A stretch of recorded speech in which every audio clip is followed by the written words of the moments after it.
আমাদের যুগপৎভাবে ঐক্যবদ্ধভাবে আমরা একসাথে আন্দোলন করেছি রাস্তায়।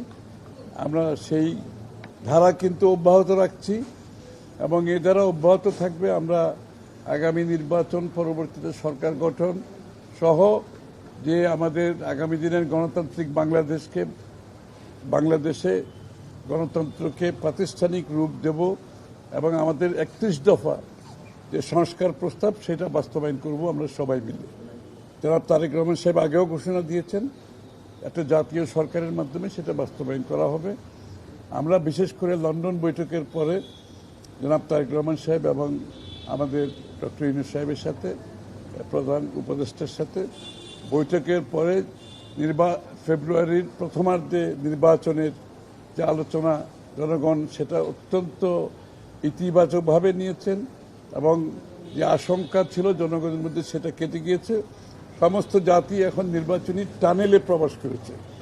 আমরা সবাই নির্বাচনের দিকে এগিয়ে যাচ্ছি গণতন্ত্র পুনরুদ্ধার, গণতন্ত্রকে প্রাতিষ্ঠানিক রূপ দেওয়ার জন্য এবং বাংলাদেশের জনগণের রাজনৈতিক, সাংবিধানিক, গণতান্ত্রিক অধিকার প্রতিষ্ঠিত করার জন্য এবং একটি নতুন বাংলাদেশ গড়ার শপথ নিয়ে আমরা সবাই ঐক্যবদ্ধভাবে এগিয়ে যাচ্ছি।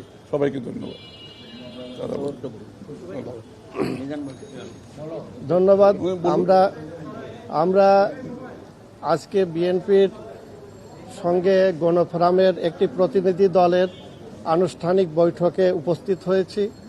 আমাদের গণফোরামের পক্ষ থেকে আমাদের সভাপতি পরিষদের অন্যতম সদস্য advocate Subrata Chowdhury, advocate Zaglul Haider Afrik, advocate Suraiya Begum, Mushtaq Ahmed, advocate Selim Akbar এবং আমাদের যুগ্ম সম্পাদক রওশন ইয়াজদানি এবং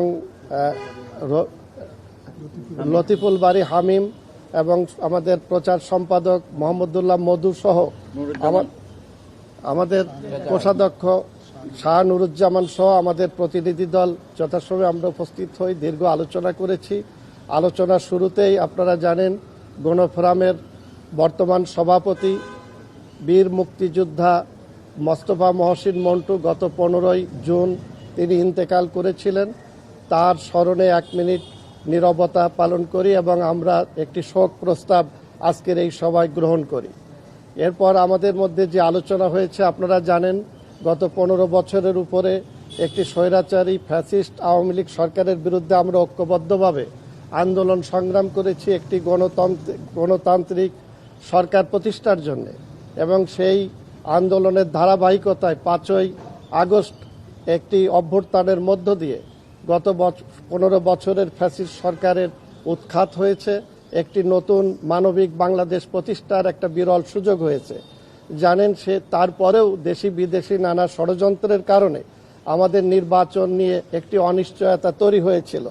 ইতিমধ্যে লন্ডনে একটি স্মরণীয় বৈঠক হয় বিএনপির ভারপ্রাপ্ত চেয়ারম্যান জনাব তারেক রহমান এবং আমাদের অন্তর্বর্তীকালীন সরকারের প্রধান উপদেষ্টা প্রফেসর ডক্টর মোহাম্মদ ইউনূস তাদের মধ্যে এবং সেই বৈঠকের মধ্য দিয়ে বাংলাদেশে নির্বাচনের যে অনিশ্চয়তা এবং গণতান্ত্রিক প্রক্রিয়ায় রাষ্ট্রকে যে উত্তরণের যে পথ সেটা নিয়ে যে কালো মেঘ দেখা দিয়েছিল সেটা সমাধান হয়। দেশের জনগণ এবং ক্রিয়াশীল সকল রাজনৈতিক দলের মধ্যে একটি স্বস্তি ফিরে আসে। তারই ধারাবাহিকতায় আজকে আমাদের বৈঠক হয়েছে।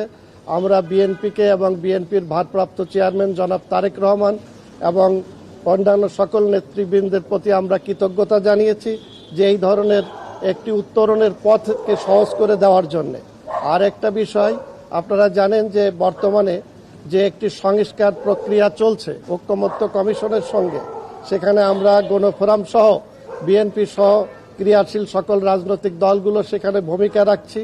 আমরা সেখানে 31 দফা কিভাবে বাস্তবায়ন করা যায় সংস্কার সেটা আমরা ইতিমধ্যেই জাতির কাছে অঙ্গীকার করেছি। এরপরেও বিভিন্ন বিষয়ে সেখানে আলোচনা আসছে, আমরা দলীয়ভাবে সেখানে দিচ্ছি। আমরা ঐকমত্য কমিশনকে জানিয়েছি যেসব বিষয়ে রাজনৈতিক দলগুলো ঐকমত্য হচ্ছে সেগুলো অনতিবিলম্বে আগামী সংসদে পাশ করার জন্য একটি জাতীয় প্রস্তাব হিসাবে রাখা এবং সেই ব্যাপারে যাতে কোনো রকম কালক্ষেপণ করা না হয়। গতকালকেও ঐকমত্য কমিশনের সেখানে আমি ছিলাম, আপনারা জানেন এ পর্যন্ত যত আলোচনা হয়েছে সংবিধানের ৭০ অনুচ্ছেদ ব্যতীত আর কোনো বিষয়ে আমরা কিন্তু একমত হতে পারিনি, জাতির প্রত্যাশা পূরণ করাও সম্ভব হয়নি। কিন্তু যেগুলো নিয়ে যত আলোচনায় হচ্ছে, এই যে সমমনা রাজনৈতিক দল সহ বিএনপি যে ৩১ দফা ঘোষণা করেছিল, তার মধ্যেই কিন্তু সকল যে নির্বাচন এবং নতুন রাষ্ট্র বা গণতান্ত্রিক রাষ্ট্র নির্মাণের যে অঙ্গীকার সেখানে রয়েছে। তা আমি আশা করি যে এই সরকার যে ঘোষণা দিয়েছে সেই ঘোষণা অনুযায়ী গণতন্ত্র পুনঃপ্রতিষ্ঠার জন্য বিশেষ করে একটি অবাধ সুষ্ঠু নিরপেক্ষ নির্বাচনের দিকে রাষ্ট্র ধাবিত হবে এবং সরকার সেদিকে কাজ করবে। এটাই ছিল আজকের এই সভার মূল বিষয়। ধন্যবাদ আপনাদের সবাইকে।